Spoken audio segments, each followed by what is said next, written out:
Give y'all an example. If you work at a company in this room, right? Anyone here work at a company? You probably make a contribution on a bi-weekly basis to your 401k, right? And your 401k has a portfolio manager, a 401k portfolio manager, and he takes your money and invests it in companies all over the world, companies that you probably never even heard of before. If you're a civil servant, like a police officer or a teacher or a firefighter, you make bi-weekly contributions to your pension. And your pension has a pension fund manager. And he also takes that money and invests it in companies all over the world. Companies you probably never heard of. See, all these companies, all these places, funded by us in this room. So as I'm in class and I'm having this existential crisis, I start to ask myself really heavy questions. Questions like, if we can afford to fund companies like Facebook and Ford, why is it so difficult for us to fund our own communities? If we're able to fund so many different places and we're able to raise so much money, why is it so difficult for people who grew up in Flatbush and Bed-Stuy? Why is it so difficult for them to buy homes in the areas that they live in? Why do they have to suffer under the thumb of gentrification?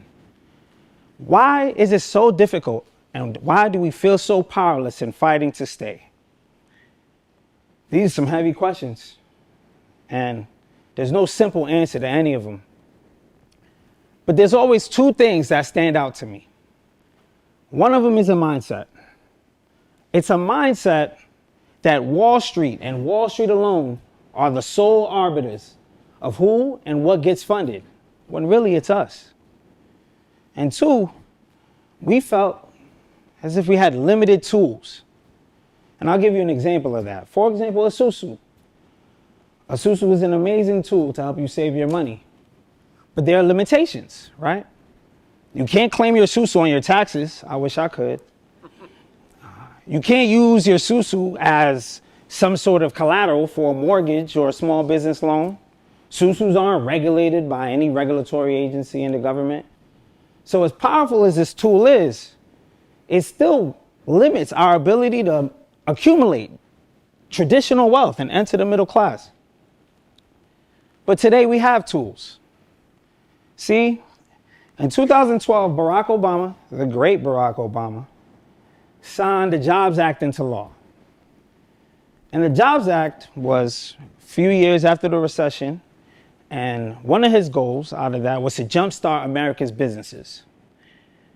And there are certain exceptions, Title I through Title III exceptions, that basically create a few new tools.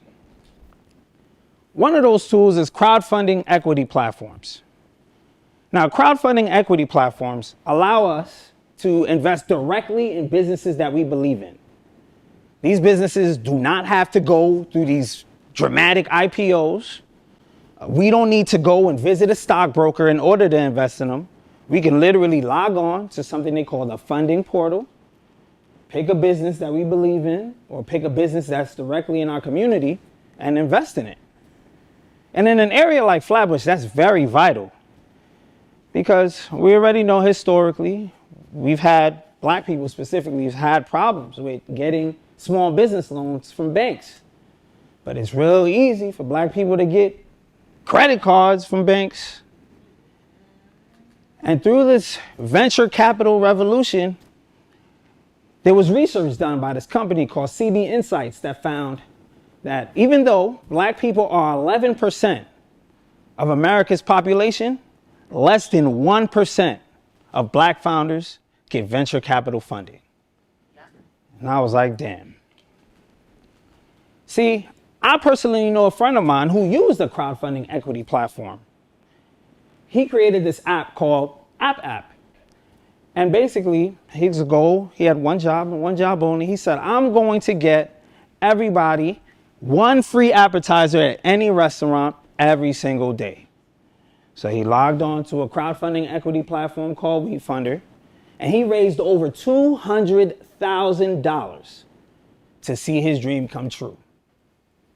I was like, damn, bro, I never would have thought you could raise $200,000. That's incredible. So we have a second tool, and it's called real estate equity crowd funds.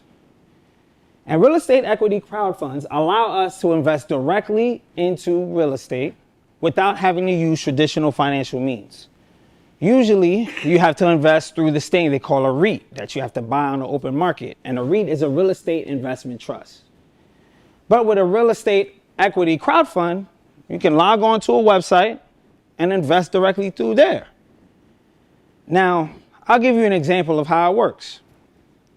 Let's say everybody in this room had picked me because I had gotten SEC approval to create a real estate equity crowd fund. Everyone in this room could put money into the crowd fund and have equity.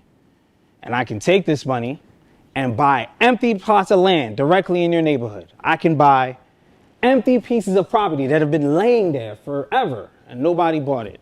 And then I can reconvert these homes into affordable housing for the people who live there. And in an area like Flatbush that's dealing with gentrification, buying the available properties would be very powerful for us. We could really find a way to reclaim our neighborhoods. My parents and their generation had their susu. It gave them the ability to buy their first home and entry into the middle class. Personally, it's what put me on the stage before you today. And when I was 9, it gave me my own driveway so I could play basketball in it. Because my landlord at our last spot was real tired of me doing that. My generation, we have our own susu. And I pray that it does so much more. Thank you.